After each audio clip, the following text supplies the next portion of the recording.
Welcome back to the Cover 3 podcast here on CBS Sports. That's Tom Fornelli. That's Danny Cannell. I'm Chip Patterson coming to you live at youtube.com/cover3 and all across the 24/7 Sports Facebook network. Thanks for hanging out. Smash that subscribe, smash that like, come and join us in the chat. It is time finally for BOWLNANZA. Here's what we're doing for the bowl season this year, because sometimes we've been like, all right, we're going to just only tell you these very few games. No. Because I know that you all want to spray the board because it's right here at the end of the season. And I know that some of you have a bowl pick'em or a bowl pool that you are filling out. So what we're going to do here on the Cover 3 podcast, best bets for every daggum game. We are going to break down and we are going to offer at least one play from every single bowl game on the slate.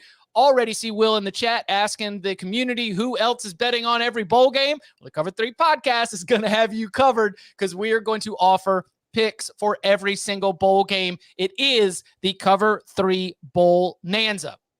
But before we get to our breakdown today, by the way, we're going to handle everything sort of through the weekend. Saturday's loaded. Friday, we got a couple games. We're going Bahamas through Myrtle Beach. Myrtle Beach Bowl is going to be in the afternoon on Monday. So we're going to do everything from Friday, Saturday, and then Monday's Myrtle Beach Bowl here in this edition of the BOWLNANZA. But before we do, want to hit a couple of headlines. 60-minute breakdown, gentlemen, of the new NCAA president. Go. All right, we're done with that analysis right there. I have no idea. You're a figurehead for an association. Never forget the NCAA is actually just made up of member schools. No. Can I say one thing on it? Sure. I sent the text to the group. It's another example that mansplaining is not just something that happens from men to women, because I tweeted a joke about it. And immediately there's like 15 dudes in my replies telling me, well, actually, the reason it's like, guys, I don't care. It's the NCAA president. It's a meaningless position. Like, I mean, you're going to have to talk to reporters and symposiums. You're a human meat shield. You get yelled at and you paid for it. There's always money in the human meat shield. There we go. You get paid a lot for it too. Yeah, very, very handsomely, as Mark Emmert has shown over time. But on a more serious note, a couple of headlines on the coaching front. I promised Eric Morris to North Texas last episode, and I didn't deliver. My apologies. We'll get to that in just a second too, if we have time. But Mississippi State, and we talked about this a little bit within the context of our larger Mike Leach discussion on Wednesday. The players told the athletic director that they were 100% committed to playing in this bowl game. And we knew that defensive coordinator Zach Arnett, who's done a very good job in Starkville, he was going to be the interim head coach. Well, the news breaks on Wednesday night. I believe it was made official this morning that Zach Arnett is going to be elevated to head coach. To me, number one, like I said, he's done a very good job as the defensive coordinator there for Mississippi State. And number two, I got to think that this is the best move that you could do to try and maintain some continuity and find some stability in the wake of absolute tragedy. So, just sort of thoughts on the decision. Did it come as a surprise at all? And what do you make of Zach Arnett, who is now the full-time Mississippi State head coach? It's not a surprise because, as you said, considering everything that's going on right now, it's trying to find some sort of stability and something you can count on as quickly as possible for everybody in that locker room is important, and everybody in that community is important. But it's, as far as Arnett, the Mississippi State defense has done an excellent job the last few years, so it's good that he's getting a shot to earn the job. But we have to remember, Mississippi State currently does not have an athletic director. He left to take the job at Auburn. So with Mike Leach's death, a search for an AD going on, adding an actual coaching search at this point in the process is probably too much. So it's a 4-year deal, annual salary of $3 million, which is very low end for the SEC, obviously. But also, I'm guessing, because I don't know the contract, I'm guessing the buyout language is such as that when they do find a new AD a year from now, if that AD wants to go through a coaching search, it's probably not going to be prohibitive for them to move on. But for right now, this is the move that makes all the sense in the world. And it gives Arnett a chance to go into the bowl game fully in charge and prepare for the offseason and give himself plenty of time to head into 2023 with a shot to earn the job for good. Yeah, it feels like absolutely the right thing to do. Like I was talking to you guys, if there ever was a situation to listen to the players, this would be it, to listen to their voice. but it does almost feel like an extended interim coach, because it is so late in the recruiting process, in the transfer portal process. Why would you make such a drastic change when you just endured one of the more drastic changes in the history of college football, right? With this, tragedy that unfolded. So I think it was the smart move. Young coach, 36, not much, not much coaching experience, period, but zero head coaching experience. But I think also the finances of it make a lot of sense. So I think it just makes a lot of sense on a lot of levels, that they decided to stay in-house and just elevate from within. So I hope it works out. I think it'd be great. And I think, seeing the players' desire to honor Mike Leach by playing, hopefully they'll, continue to do that by staying there, the younger players by staying at the university.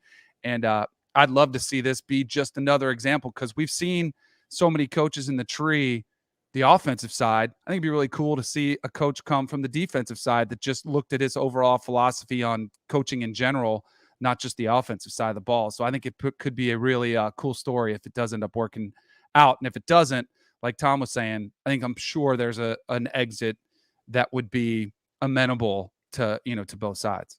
Yeah. The impact on the early signing period, on the transfer portal, on just trying to hold together this program for 2023, 100% the move.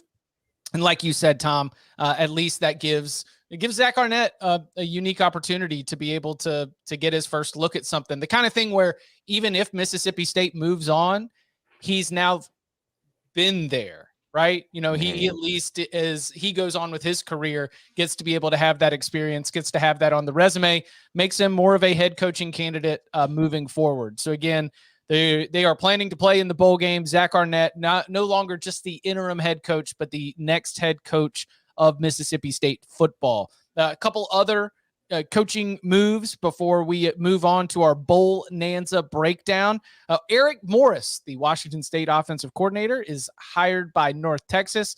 He replaces Seth Luttrell at a time, and this is a common refrain, as we've been saying, North Texas, remember, on its way to the American Athletic Conference. Morris was at Incarnate Word? Yes. Okay. Now, Morris was at Incarnate Word, which, of course, helped establish a relationship with Cam Ward, who transferred to Washington State and was a very productive quarterback for the Cougars this season.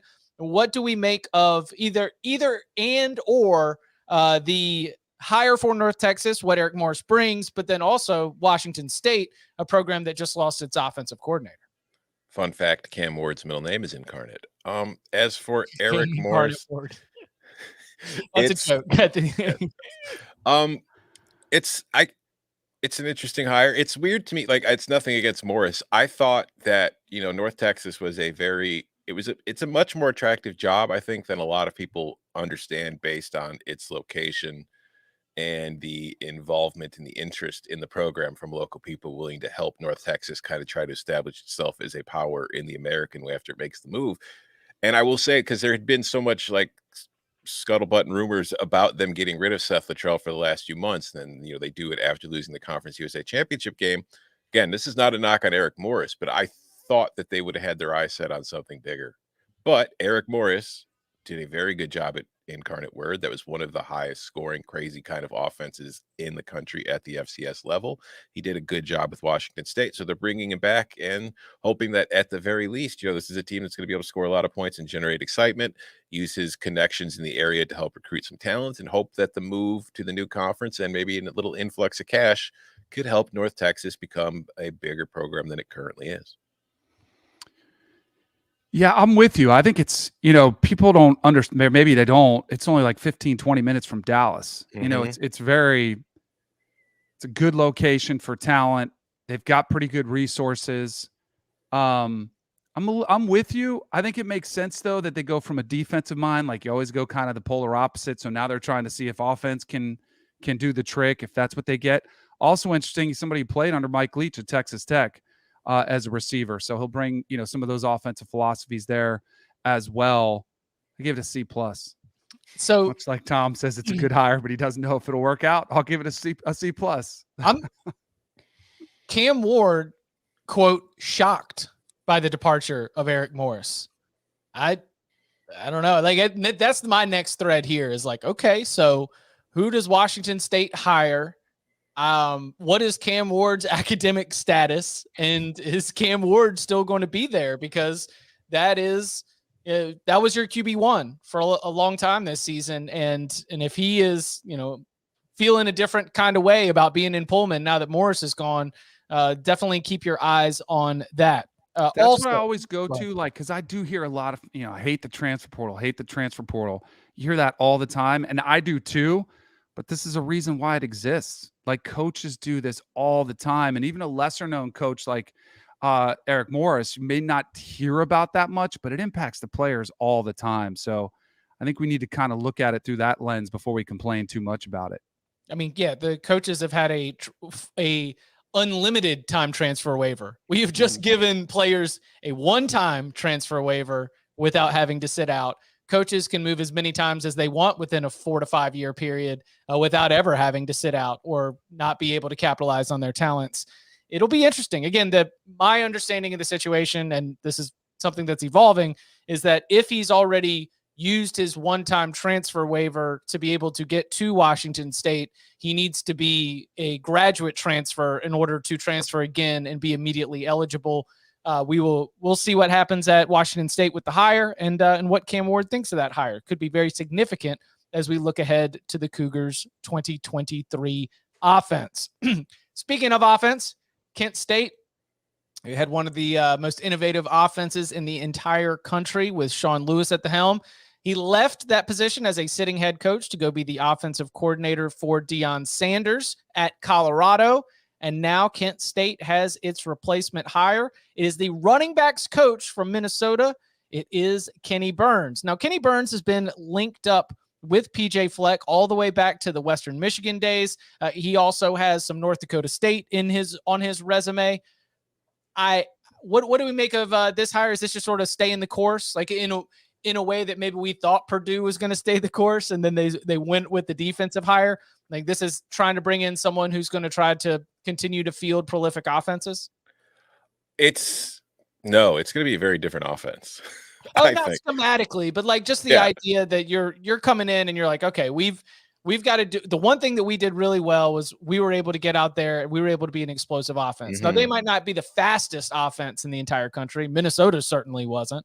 Correct. But at the same time, you were hiring somebody that, at Western Michigan, they weren't always running fast, but they were very productive and explosive. And at times Minnesota has been as well. Yeah, I think this is a hire that makes a lot of sense in that Kenni Burns, in his time, both at Western Michigan under PJ Fleck and at Minnesota, has developed some really good running backs. Like, I know Mo Ibrahim gets a lot of the attention because he's had a magnificent career, but you'll remember a couple years ago, Minnesota was down to like its 4th and 5th string running back due to injuries, and they were all still very productive in that offense, behind that offensive line. He's the guy that's been coaching them up. He's also been a pretty solid recruiter for Minnesota. He has the ties to the MAC from his time there. This is a hire that makes a lot of sense for Kent State in that, in that regard. And I think, it is not going to be the flash fast that Sean Lewis and that staff were running there with the golden flashes. But I do think that you could probably expect Kent State to still be scoring points, but it's going to be more of, I would say, a more kind of traditional MAC looking offense, because like when PJ was at Western Michigan, they did have Corey Davis. So it's not like they didn't have, excellent receivers and a strong passing game. They were able to do that. They passed more there than they have since they've gotten to Minnesota. So it will be interesting to see, are they going to be running the exact same offense that Minnesota is, or will it be a little more balanced? Because like Minnesota, you look at their offensive line and everybody's like 6'7", 330 pounds. I don't know how many 6'7", 330 pounders you're going to have in the MAC on your offensive line, but if you do, you will probably win a lot of games. One, I think this is not the same as North Texas, what you would think of as a desirable job. I think this is a tough place to hire a big name too. And then I think somebody with experience in that landscape recruiting, knowing the conference, I think was critical too. So I think it makes a lot of sense from those standpoints. Yep. And breaking news, actually, as of this morning, North Carolina has its offensive coordinator, the replacement for Phil Longo. It is Chip Lindsey. Hey, I know that name. And it's not just because of Chip. I mean, he was the head coach at Troy, and he was an offensive coordinator for Gus Malzahn at Auburn, and he was the offensive coordinator for Gus Malzahn at UCF. I mean, this is, again, breaking in real time right now. So no, I apologize for not having time, not being able to give you time for prep, but instant reaction here. What do we make? What's your thought when you've got Chip Lindsey as the offensive coordinator now, getting to lead Drake May and working for Mac Brown in Chapel Hill? Interesting. It's not. I think of the offenses that he's been in charge of, and I don't really think of like NFL caliber quarterbacks that he's had to work with. So, which has always been why he's tried to like make it up. I mean, he's been a part of some putt offenses. So it's going to be interesting to see what he does with a guy like Drake May. I think Chip Lindsey's going to get his chance to show us some stuff he hasn't had the chance to show us yet. I remember I just sat with him. I covered a UCF game earlier this year and was talking to him because UCF was playing and just talking about that offense. And it's weird because, Gus runs the system, but what type of input? And he always deferred to Gus. He's like, well, Gus likes to do this. Gus likes to do that. So he'll get his chance once again to put his fingerprints all over this. I think this might be one of the more significant hires of the offseason in all of college football, just because of what it means for Drake May. Like, we know what he can do, what his upside potential is. And if it tapers off, that puts a tremendous amount of pressure on the play caller, the person running the system. And I mentioned on here before, like Tyler Van Dyke looked like a sure thing lock, future top 10 pick. And then it completely falls off the rails because you have a different offense and some different obstacles too. They had to overcome at Miami. So I think there's going to be a tremendous amount of scrutiny on Chip Lindsey this year for sure. I like the way you said that. It's very significant. You're not saying that it's a home run. You're just saying, right. I don't know, like one way or the other, this thing is going to be scrutinized heavily. It might also be a second chance for Chip Lindsey to get on the radar for being a head coach. When he did get the tap to go lead Troy, he was out before the end of his third season, 15-19 overall, just 9-13 in Sun Belt play, 0 winning seasons overall, 0 winning seasons in conference play. So maybe a chance to get a little bit of a fresh start as a potential head coaching candidate. Also, Bobby Petrino to UNLV. My, how that changed. We were talking about him to Texas A&M. Now he's going to be at UNLV. So Bobby here we go. In Vegas, what could go wrong? Wait, he chose UNLV over College Station? No. So our report was that he was a candidate, and we ran with it. I know. I like that one better. Yeah, like that he chose UNLV over College Station. Higher upside. Well, we were saying it was good because Bobby Petrino would be able to tell Jimbo to like pipe down. Maybe Jimbo would have been a disaster. We can all admit that, right? If he would have gone to Texas A&M. The content, Danny. Yeah, that's what I need. I needed them barking at each other on the sideline. But this is perfect though, because Barry Odom can go, here you go. Yeah, and I'm gonna focus on defense. I'll go run this and have at it. And whoever Jimbo decides to go with, I hope that's the situation. But until we see it, I wouldn't. If I was a Bobby Petrino figure or that type of cachet with the offensive side of the ball, I'd probably choose another place too, if he was even offered. But like you're saying, clearly a candidate. Also, if you're Petrino, like odds are, like I'm not saying he's never going to get one, but you're probably not going to get another Power 5 head coaching shot. But if you go to UNLV and that offense looks really good, you could probably get a Group of 5 head coaching job pretty quickly. You don't think he could get a Power 5 again? He could. I mean, where in the SEC? Because I feel like he is an SEC coach. You know what I mean? I feel like that's kind of the universe in which he exists as far as Power 5 schools willing to. Maybe a Big 12 school would get him, but I don't know. I feel like maybe. I don't know. I think he's more likely to get a Group of 5 job just because there won't be nearly as much scrutiny on that as there would be in the SEC. Yeah, I often, because he spent so much time in the Southeast, the flirtation with Auburn, the 2 stints at Louisville, Western Kentucky, Arkansas. I forget that man's from Montana. Mm-hmm. His brother was the coach at Idaho. At Idaho, right? He did time as an assistant at Idaho, and he was an assistant at Nevada and Utah State. Maybe the Mountain West might be a spot for Petrino to be able to have long, clear, flat roads. All right. Anything else from the coaching carousel stand out before we hit the break and then come back with our BOWLNANZA breakdowns? Everything from Bahamas through Myrtle. Did you guys already touch on the South Carolina OC hire? The one that Shane Beamer's going crazy about? Yeah. That was the only newsy item I saw. I just thought it was great that he's defending his guy already. Why are you paying attention to what the reporters are saying locally? You know, it's only going to make it harder if they sputter out of the gate, those reporters that he's calling out for writing articles, they're going to be like, we were right, you were wrong. It's just going to make it tougher on them, but we'll see. Did any of y'all in here, did any of you in here, show me your phone, show me your recent calls. Did you call Bill Belichick? Middle of the NFL season, like Bill Belichick's picking up a reporter's call. Come on. All right, Shane. Well, you're standing up for your guy. I get it. I'm sure it plays well in the meeting room. I will say the best Bear season with Jay Cutler was when Loggains was their offensive coordinator. So my experience with him. Home run hire. John, did you call John Fox? Did you call John Fox? No, but I called Jay Cutler and he said, good hire. Yeah. Will be fun to see how that unfolds. And as Shane Beamer's become a larger than life character, he's very quickly gone on from, he's quickly moved up from being like, oh, he's such a nice guy. Oh, he's the nicest guy. Oh, he's the nicest guy. You get a little taste of that success and power at the SEC level. Now, all of a sudden, get a little edge to you. So Shane Beamer 2.0 got in that top 25. We're seeing a new side of Shane. He's calloused. He's calloused now. All right, coming up on the other side, best bets for every bowl game from Friday in the Bahamas to Monday in Myrtle Beach and a loaded Saturday, everything in between. Coming up next. Erica, just hit it. She don't work for you. She is my assistant. She go when I say go. Okay, now you can go. After a league-wide vote, the league is officially on strike.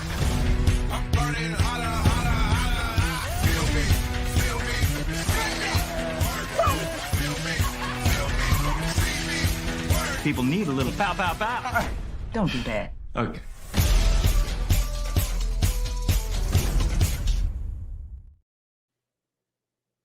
Bowl season begins with a modern cornerstone of the early bowl season, just founded in 2014. But of the 7 games that we have had in Thomas A. Robinson National Stadium in the Nassau, Bahamas, there have been some bangers. I mean, it started right off the jump with Central Michigan. So Western Kentucky, then coached by Jeff Brom, got out to this huge lead. Then Central Michigan comes roaring back with, count them, 5 fourth-quarter touchdowns. The last one being like a 50-yard bomb, a double lateral, and be able to punch it in. Time is expired. And then Central Michigan goes for 2 to try to walk it off. They end up failing. Jeff Brom and the Hilltoppers hold on 49-48. Even just last year, Middle Tennessee. Shout out Jordan. Blue Raiders roll off 3 fourth-quarter touchdowns to be able to overcome a halftime deficit against Toledo. Middle was a 10-point underdog going into the game. They end up winning that game outright. Of the 7 games that we've had in the Bahamas Bowl, 4 have been one-score games. Something about the wind down there always provides a good amount of entertainment. This year's matchup, UAB making its 2nd Bahamas Bowl appearance, Miami making its 1st. So far, the Conference USA versus MAC showdown has given us a 4-3 count. The Blazers, heavy favorites in this game, at least from a bowl season perspective, 11-point favorites for UAB. Remember, this is the final game for Brian Vincent as the head coach of this program. Trent Dilfer will be taking over, over-under of 45. There's a lot to piece apart about this game. Let's start with the obvious part. Do you think UAB is fired up, invested? Does that go into your handicap for this game? The fact that we've got a coaching staff that might be very much in transition, that we've got some players who might be thinking about whether they're a part of the Trent Dilfer future. How much does the coaching transition factor into the way you look at this game? No more than it does any other job, because this is the tricky thing about all the bowl games. Like, it used to be, got to figure out the team's motivation. If it's under an interim coach, that adds to it. But now you've got the transfer portal and you've got, opt-outs for the bowl. I don't really think there's anything to worry about as far as this game, as far as draft opt-outs. But there are questions on both sides because UAB is under an interim staff with a new head coach coming in. But on the flip side, like Chuck Martin in Miami won their last game of the year against Ball State. They won their last 2 games. They're 4-6. They won their last 2 games, got to a bowl game. This is just rumors. There were rumors that if Miami missed a bowl game, Chuck Martin might be fired. So have they already accomplished their goal? Like they got to a bowl game, everybody's keeping their job.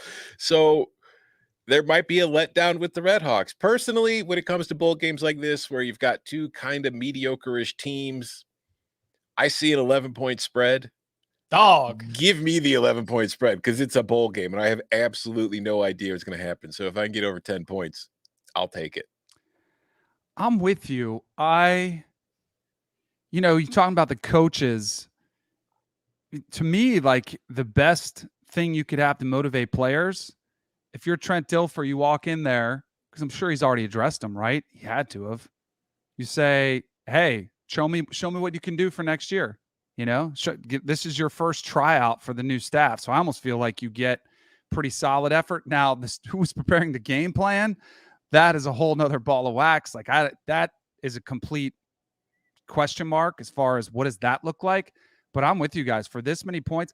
Also with UAB, the way their identity running the football with Dwayne McBride, leading the country in rushing yardage, I don't think they'll deviate from that. I would lean towards the under too. Plus Jordan just put in the chat, I think it was Jordan. Who it's going to be windy in Nassau. I'd lean the under too. It's going to be windy. And you know what? Not that far. It's only like 60 miles from here in South Florida where I am. It's already kind of breezy. Makes it a little challenging. You're already working with the backup quarterback with one of the teams. So I'd lean towards the under too. I am all over Miami in this spot. Miami plays 1-score games. The one thing that Miami does well is they're really good at stopping the run. As we mentioned, UAB is the better team on paper. The power rating is going to spit out 11 points. But you take these 2 teams, you drop them in the Bahamas. One of them's just going to run the ball. One of them's good at stopping the run. This is going to be a 1-score game. I love Miami plus 11 in this spot. Yeah, I will also say I just said we're on Miami, but in the last few years, when it comes to bowl games, blindly fading MAC teams has been pretty profitable. But I like Miami in this spot. Actually, whoa! Are we seeing a return of the MAC? Forgive me as I reach my little paw in and steal some of the Bears' honey, because Chris Felica did drop this gem. MAC teams have gone 8-9 in the last 3 years in bowl games with a 10-6-1 against the spread record. Why is that notable? Because in the previous 3 years, MAC teams went 2-15, going 6-10-1 against the spread. Because we've been doing the Cover 3 podcast in different iterations under different names for a very long time. We've been picking bowl games forever. And Tom, like you, I always have on just sort of my list of principles is fade the MAC. And I wonder if we're seeing the return of the MAC. Return of the MAC. It is. Oh my God. So yeah, we like the dog here again, that's an 11:30 a.m. Eastern time kickoff on Friday. You want to have action on it. That's just a beautiful way to get through your Friday. 11:30 kick on a Friday. I know. So great. It's crazy. So good. Then we have a legitimate banger of a bowl game in the afternoon. The Cure Bowl from Orlando is a ranked on ranked matchup. We're not going to have another ranked on ranked matchup until we get much closer to New Year's. And we've got one right here. Conference USA champion, UTSA, 11-2. Sun Belt champion, Troy, 11-2. Right now, Troy's favored by 1.5, over under a 55.5. Got a lot of talent, a lot of good players on this field. What do we like in terms of the best bet? Well, you mentioned that they're both ranked. They're both conference champions. You typically only see battles of conference champions in playoff games. You don't really see them in games like the Cure Bowl. But first of all, I want to address the chat. A lot of people have asked where Bud is. Bud is not here today because we're talking about bowl games, and bowl games are hard to predict. And Bud doesn't want to be wrong on the show. So Bud is dodging us because he's afraid his locks record will get hurt if he shows up. Some people really care about being right. And some people care about having good records that they can brag about. You know, he doesn't want to take any part in putting any bowl picks on the record. So exactly. So that's where Bud is. That's so no matter what he says, that's the only reason he's not here. So you lose Bud and you get me. Congrats. As for this game, like, this is my bowl rankings. We talked about it. This is my number 4 bowl game of the bowl season in the pre-bowl rankings. I think this is going to be a very fun game. I think it's going to be an entertaining game. I really want to watch it. And as far as breaking it down, UTSA is getting points. Give me UTSA because like, no disrespect to Troy, who had a very good season and won the Sun Belt. But I know UTSA comes from the much weaker conference, but if you put UTSA in the Sun Belt, it would probably be playing in the Sun Belt Championship too, and it might even win the conference. It's a very good team. So I see them getting points here on a neutral site against the Trojans, and Frank Harris is playing. He's coming back. If he had opted out, okay, I would take Troy. The Trojans have a very good defense. I still think the Roadrunners are going to be able to move the ball on them and put up points. Give me UTSA. I'll probably sprinkle the money line. Did you know this is the only bowl game with conference champions? Because in the Final Four, we don't have 2 conference champs matching up, which is a weird dynamic. I'm with you. Frank Harris is pretty dang special. I do think about the leadership aspect, where it comes from, and I think both of these teams are happy to be there. Like, you're talking, this is a true reward end of the season. This is your opportunity. You have a quality opponent. So I think you're going to get the best out of both teams. I think it's pretty evenly matched, but I'm telling you, man, Frank Harris is pretty special. I think he's the difference in this game, so I'll take him too. Also, UTSA is looking for program's first ever bowl win. You want to talk about like firing them up and trying to convince them to be a part of history. This is this would be quite a victory for UTSA. Again, another program that is on the way out and will be in the American Athletic Conference next year. Love the Roadrunners here. We get started on Saturday, a full day of bowl action with a football field in the middle of Fenway Park. The Wasabi Fenway Bowl with Cincinnati and Louisville, where the Louisville coach left to go to Cincinnati and where the Cincinnati coach left to go to Wisconsin, thereby promoting the defensive coordinator who just arrived from Ohio State, and Louisville has promoted Deion Branch. I like it. I like the Deion Branch vibes, where you're coming in and there's no ulterior motives. Like, you're just like, no, I love this program. I've been working here. Like, I want to be here for the players. The Cards do find themselves as 2-point favorites. And if you think listen, a long time ago, we put in a principle that we go unders in pitchers parks, and yes. Fenway is a pitcher's park. No, it is not. No, it is not. Fenway is very much a hitter's park. And the over-under for this game is 40. What's our best bet for the Fenway Bowl? I like Louisville. I think that, Malik Cunningham's not playing, and that has had a huge impact on the spread, obviously, as you would expect. But Cincinnati's missing quite a few players here as well. Ben Bryant, who was their starting quarterback all season, he's out. So Evan Prater, who started the final game of the year, will be starting. A couple of their top receivers are out. They've got guys who are in the portal. And, like, if you want to just go with the vibe check, like you mentioned, Chip, when Sat left Louisville, a lot of Louisville players took to social media and were not exactly upset about it. Like, they were expressing happiness that their coach had left because apparently they did not like him. I don't know that Cincinnati players felt the same way when Luke Fickell left to take the Wisconsin job. So just from like a vibe standpoint, I feel like Louisville is in the much better place. I think Brock Doman hasn't been great in replace of Malik Cunningham this year, but he has had plenty of playing time behind Cunningham. They've had to do it. Like, they've had to experience life without Malik Cunningham. Yeah, and they've got the extra time to prepare for it with knowing Doman's going to be the starter. So I like Louisville in this game. I think that they're going to win. So it's like, what is it? 1 point? You said 2 now? Yeah. Okay. Still, I like the Cardinals. God, this is the ultimate crapshoot game. Yes. Like, I mean, you look at the backups across the board, both teams, quarterbacks, you're down. You talk about like the stability of the programs, though. I feel better about Cincinnati having consistently been rattling off, 10-win seasons. I'll go Cincinnati just to take an opposite side, but Evan Prater, highly touted recruit, probably the upside's a little better, but he sure hasn't played that much. I'll say Cincinnati. If Cincinnati wins, does it count for the AAC or the Big 12? That's a good question. Both will claim it. Yeah, both will claim it for sure. There's no doubt. So I saw a video of because remember the Fickle news broke on the Sunday after the final regular season game, right? Like right at the end of Thanksgiving weekend.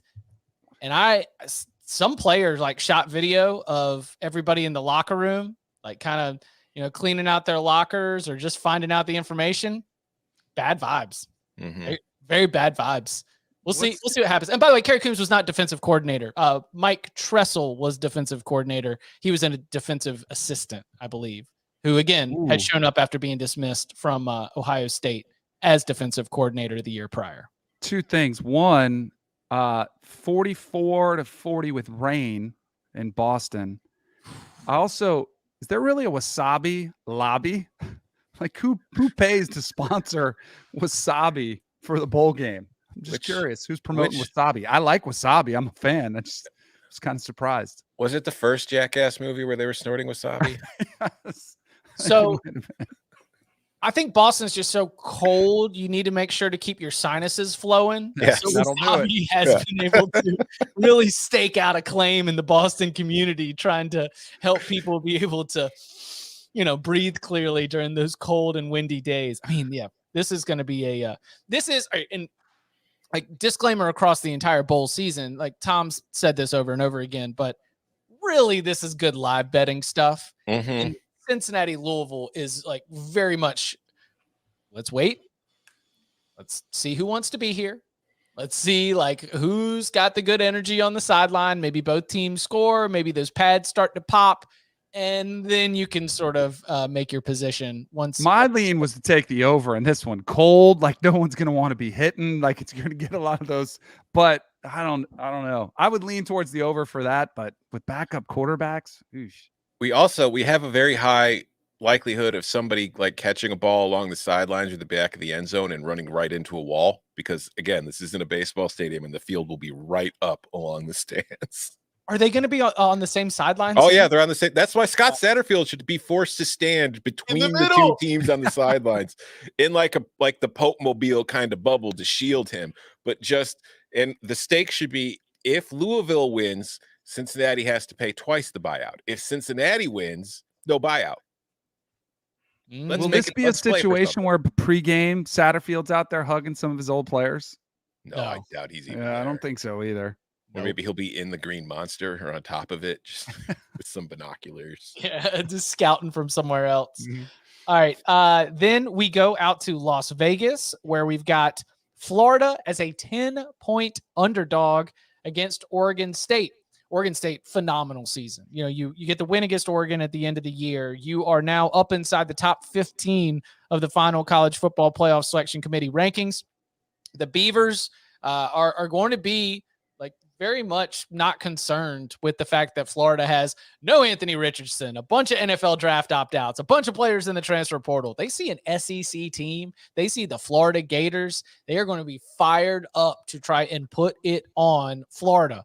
Billy Napier, boy, I hope you've been developing those 2s and 3s all season because you're going to need them here in a national spotlight opportunity. Florida in the bowl season. Went in last year and lost to UCF in a very similar, who wants to be here? Are you fired up for this matchup? So recent history says Oregon State might be in a great opportunity. Do you agree? Oregon State favored by 10, over under a 53. Under. I'm not trusting Oregon State to cover 10 against Florida, even with the players all it's missing. But you mentioned no Anthony Richardson for Florida. Osiris Torrance is out, so their best offensive lineman is missing. This is an offense that has struggled to move the ball consistently and score points all season long, and it's missing its QB and its best offensive lineman. It is not going to be able to. It's not going to be pretty. And then on the other side, Ben Gulbranson stepped in for Chance Nolan early in the year after Nolan got hurt, and he's a freshman. He's struggled. He's been the weak point on that offense. I don't think the Beavers are going to be able to move the ball all that well against this Florida defense. This has a chance to be a very ugly, very lackluster game. And because of that, it's really difficult for me to trust the Beavers to cover. I would much rather be on the under.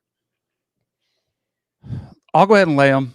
Ooh. I think everything's telling you got to take the SEC team, more talented roster. But man, when this comes down to who wants it more, it's clearly Oregon State. I think they'll be more focused the week of practice. There's a lot of temptations in Vegas. I think it's going to be the challenge for Billy Napier to make sure his guys aren't out, make sure they're ready for the game. I was looking last year too. Florida lost 29-17. Like 10 sounds like a ton. It's not that much. I could see a similar game style unfolding. So I'd lean with Tom towards the under, but I'm not afraid to lay him. I'll go ahead and lay him. Oh, I'm going Florida because you can move the ball on this Oregon State defense. And you're right that Anthony Richardson and Cyrus Torres aren't going to be there. But I loved the 1-2 punch of Montrell Johnson and Trevor Etienne. Johnson, a sophomore, Etienne, a freshman. Naquan Wright is in the transfer portal. Like those, basically, this handicap is coming down to the idea that I saw how explosive and fast those two running backs can be, especially Etienne. And I think that we could see them be able to pop enough long runs to keep this thing competitive. Billy Napier's also a very good against the spread coach. First time that he's dealt with this kind of situation, but he's a coach that has won more tickets than he's lost. So you're counting on that to be able to translate even in this situation. So it's with the explosive young Florida running backs and with Billy Napier's against the spread history that I'm actually going to take the Gators and all of those points. Moving on in the day, we pivot from that's a 2:30 p.m. Eastern time kickoff, by the way. 3:30 p.m. on ABC. We've got the Los Angeles Bowl, the LA Bowl in SoFi Stadium. Washington State going up against Fresno State. Fresno favored by 3.5, over under of 53. Great. We do have Jake Haener playing, I'm assuming. Mm-hmm. If there was Jake any Haener ain't opting out. Yeah, well, Haener is just more machine now than man. Mm-hmm. He's been bionically replaced and brought back to life so many times. So great quarterback matchup, and Jake Haener and Cam Ward. The Bulldogs, I think, would not be favored if Haener was not playing. Of course, coming off a great performance in the Mountain West title game against Boise. So Fresno minus 3.5. I think that I'm tempted just to lay him. Just better finish to the season for Fresno. Washington State coming up short in the Apple Cup against Washington. The Huskies really put it on them. So I'm leaning more towards the Bulldogs right here. Jeff Tedford and the gang. What about y'all? Over. Haener, I think you'll see offensive productions. Cam Ward, I think, as well. I think you see two pretty good quarterbacks going back and forth. It's only 52, 53. Yeah, 53. 53. I think this will be a higher score. I think in weather conditions should be pristine. I think it's a perfect setup for a higher scoring game. I think it'll deliver too. I would lean towards Fresno, just because I'm a little bit more of a believer in Haener, who's won against Pac-12 teams before. It feels like it's a chip on the shoulder type thing. Guy who started his career at Washington, considered going back, said, no, I want to go back and have something special. Big win against Boise State. I think they come in with a little more momentum. I like Wazoo. Now they've got a lot of guys after losing, and even after losing your offensive coordinator to North Texas. Yeah, they've got opt-outs. They got questions in the coaching staff. But obviously Fresno has come in here on an 8-game win streak. But if you look at them early in the season, out of conference, Fresno lost to Oregon State. It got crushed by USC, and it lost to UConn, which I know ended up making a bowl game, but still. This team lost to UConn. It opened its Mountain West season with a 20-point loss to Boise. And then once it got into the Mountain West, which had a very down season compared to its own standards, not a very good year for the Mountain West, it started to win games. But even then, it would beat up on the teams at the bottom of the conference, and it struggled with anybody in the conference with a pulse. It did finish the year with the rematch win over Boise. Meanwhile, Wazoo, it finished 7-5, but it beat Wisconsin on the road. It only lost to Oregon by 3. It only lost to Utah by 4. It hung with it. It didn't get crushed by USC and Oregon State, but both those games were on the road, and it was competitive. I just think that overall Wazoo is a better team than Fresno. And while there are questions about it, I think if you put Wazoo in the Mountain West this year, it probably wins the conference. So I think them getting points, I'll take the Cougs. But yeah, this is very much a coin flip. I don't hate Danny's idea of the over at all. And is SoFi totally indoors, or is it just like it's hybrid? Open air, but there's a roof, so there will be wind, but you don't have to worry about fast track. Yeah, fast track for sure. Love fast tracks. All right, Mobile, Alabama is where we will find the LendingTree Bowl. And shout out to the nerds, Mike Bloomgren. He didn't get 6 wins on the season, but 5 wins is the most that Rice has achieved in the Mike Bloomgren era. He became the head coach prior to the 2018 season. And 2 wins, 3 wins, 2 wins, 4 wins, 5 wins, and good grades. That gets you to the LendingTree Bowl. 5-7 on the year. Going up against Southern Miss team, 6-6. I very much look forward. This game will be on ESPN, 5:45 kickoff. I look forward to a flood of "I feel so old," commentary from as Frank Gore Jr. is probably throwing, a $140 and 2 touchdowns on the field. Southern Miss favored by 6 over under 45.5. Where are we going with this one? God, this game is horrible. There are too many bowl games. Like, this is one of the first ones you'd say, just get rid of this one. God, Rice has been so bad. No such thing as too many bowl games. Come on, there is, but that's a whole nother discussion. Well, all right, so let me hear what you're going to do with this garbage. Oh, Southern Miss for sure. Miss, yeah. Rice is on its 4th-string quarterback, as far as I know. And I mean, I would consider also taking the Rice team total under, but this is Southern Miss alt line. Yeah. Yeah. That's what I think. If you're going to take Southern Miss, I do think you go alt line up even higher. Maybe like that's minus been 13 another and bold a half. trend. It's like, if you really like the underdog, then over time, if you've taken those underdogs on the money line, like some of these underdogs do end up winning outright when the underdog ticket cashes. Mm-hmm. And then when the favorites do cover, they often cover by more than a touchdown, even beyond the spread. This is the game where I'm like, yeah, give me Southern Miss minus 13. I think that they could run away with this one and make it. I mean, Southern Miss gets up to an early lead. I don't think Rice is going to be built with its personnel as it is to be able to overcome that. So I'm big on the Golden Eagles there. Shout out to Matt. You have to be. Yeah. 7:30 p.m. on Eastern Time on ABC. That's where you will find BYU and SMU. This total opened up at 71 and a half, 72.